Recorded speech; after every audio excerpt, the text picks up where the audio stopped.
let's move on to a new dark horse. We're talking in the West here. Who is your dark horse to make the finals potentially? You're not going to like my dark horse in the West either. So, let's look at the contenders, obviously, again. Suns, Warriors, Mavs, Jazz. Those are the contenders that I see. Obviously, I left someone out there because I really don't think they're going to go far in the playoffs. It's me doubting the Grizzlies. However, they're my dark horse only because of how young they are, and I don't think they can do it in the playoffs. I don't think they can have that proof of concept. Yeah. I don't think, their second option is Desmond Bane, who's a great guy. We'll talk about him next week. But he's not, he's not a Devin Booker. He's not a Klay Thompson. He's not as good as a Rudy Gobert,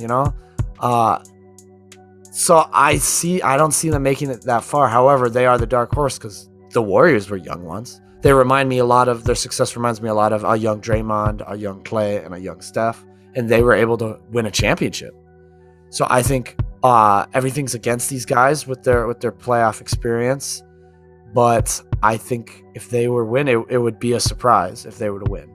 No, I agree. That's a decent pick. I think your rankings of contenders is interesting because you looped my dark horse in with your contenders, which I have the Dallas Mavericks as a dark horse contender because they haven't necessarily proven that they can make it to the finals in the playoffs. It's obviously they made some roster changes this year. New head coach Jason Kidd. We didn't expect that to be a good hire, but so far they're proving us wrong, and they're having a fantastic season.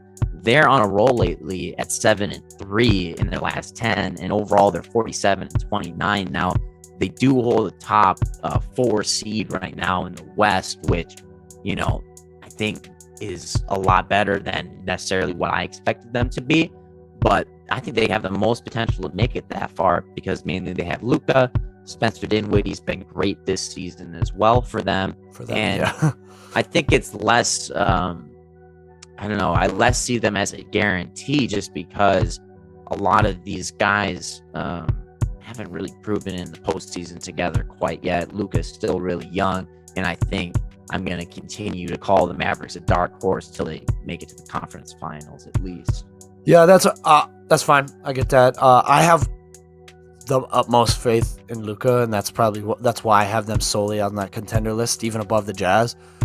Because of the faith I have in Jason Kidd and Luka, and I know Luka's just incredible to play against. Watching him is ridiculous. I saw what he did to the Clippers last year, and the year before, to the Rockets. But Luka alone is great. Obviously, Spencer Dinwiddie helps. I have a lot of faith in Jalen Brunson. When in a playoff environment, I expect nothing but the best for that guy. What he did for Villanova in the NCAA, granted, obviously a different tournament, but he was the leader on the court. He was the major reason why they won that championship, if not the biggest reason.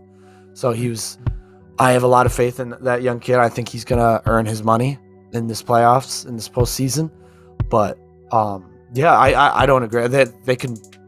You could definitely convince me that they're a dark horse. They're on that line. The only reason I put them in front of the Jazz is because of the Jazz's lack of offensive star power. But yeah, no, the Mavericks have Luka, which just puts them over a lot of teams in terms of how high their ceiling can be, because we have no idea what Luka has in store for us next. He takes down Goliaths like he is David versus Goliath. So is he better than Ja? For sure. Just look at their stat lines and you can see that. But you watch them play, and who has a bigger impact on their offense? It's Luka. You put Ja Morant on the Mavericks, and they'd probably be a playoff team, but as an 8 seed. Ja Morant is really good, but to be honest, pretty overrated right now. Yeah, it's funny because he went from, in the same season, he was underrated, and I was just looking at people talking all this stuff. I'm like, he's still not the most elite playmaker. Also, he's not the best. He doesn't locked in on defense as people expect him to. He's a very athletic guy. Obviously, he's an offensive wizard, but there's still parts of it. He's really good at what he does. No, he's not very as versatile. good. This isn't a hating on Ja Morant thing, but like NBA rankings even had him, or maybe it was ESPN, I don't know, had him in 4th for the MVP right now. It's like, that is just not true. I mean, that's kind of reminiscent Luka of Derrick over Rose. him easily, DeMar over him easily, and I'd put Devin DeMar Booker over. over him easily. I don't know if I would put Devin Booker over him, but I would put DeMar over him. Luka, I don't even think Luka's in that MVP race, just because of the up and downs this season they've had. Grizzlies have been consistently good. Bulls have been consistently good. Bucks, 76ers, that's kind of what that's a huge factor. So do you only consider team performance for your MVP voting? No, I mean, obviously that individually has to be good, but there's like we've talked about, there's a lot of like stuff. Luka obviously has done a lot, but they've struggled a lot, and it's just the consistency. Like, his numbers that are the star brings. significantly better than The Ja. stats aren't everything. They are the main thing for an MVP. You need that, and you need that to be the number one thing. After that, it's team success, which, as long as you're, and honestly, even the team success, like, that goes hand in hand versus your just team performance. Like, either your team's really good and we're like, oh, we love that, or your team barely made the playoffs. Oh, but there's a lot of injuries, so it's like, oh, but he carried his team. He carried a bad team. So with that, that's what Luka is. He's got a way worse team than Memphis. Yeah, he does.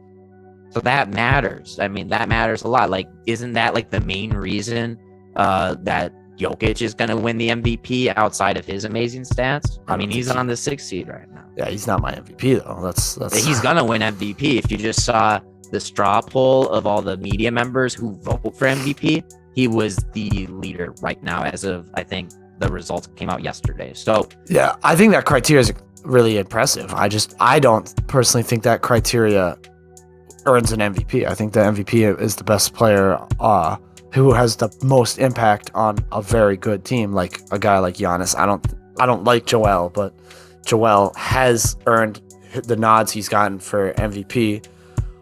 DeMar, what DeMar's done, we had a whole video about that.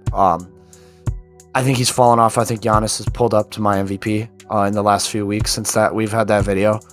But yeah, I think that's a fair pick. I think if I were to be able to vote, I'd probably vote him as well.